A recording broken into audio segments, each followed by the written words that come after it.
இதுவரைக்கும் திரைத்துறையில நான் சம்பாதிச்சது 10 லட்சம் கோடி, 5 லட்சம் கோடி, 10 லட்சம் கோடி சம்பாதிக்கணும். பண வெறி பிடித்த பிசாசு இந்த விஜய் என்பது அடுத்தடுத்த காலகட்டத்தில் தெரிய வரும். விஜய் காசுல, விஜய் பணத்துல, விஜய் உழைச்ச சம்பளத்துல இதுவரைக்கும் என்ன நடத்தினங்கள் பண்ணிருக்காரு அப்படின்னு சொல்லு. புயலால் பாதிக்கப்பட்ட 7 மாவட்ட மக்களுக்கு உதவும் வகையில் மாவட்ட நிர்வாகிகளின் வங்கிக் கணக்கில் 40 லட்சம் ரூபாய் செலுத்தி நிவாரணப் பணிகளை மேற்கொள்ளுமாறு அறிவுறுத்தியுள்ளார். கொரோனா நிவாரண நிதிக்கு நடிகர் விஜய் 1,30,00,000 ரூபாய் நன்கொடையாக கொடுத்துள்ளார்.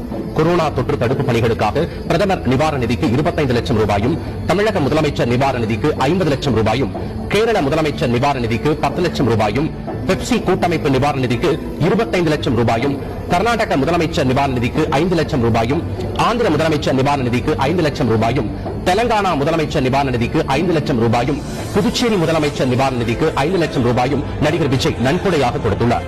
மேலும் தனது ரசிகர் மன்றங்கள் மூலமும் நன்கொடை அளித்து பாதிக்கப்பட்ட ஏழை எளிய மக்களுக்கு நிவாரண உதவிகள் செய்யுமாறு நடிகர் விஜய் அறிவுறுத்தியுள்ளார்.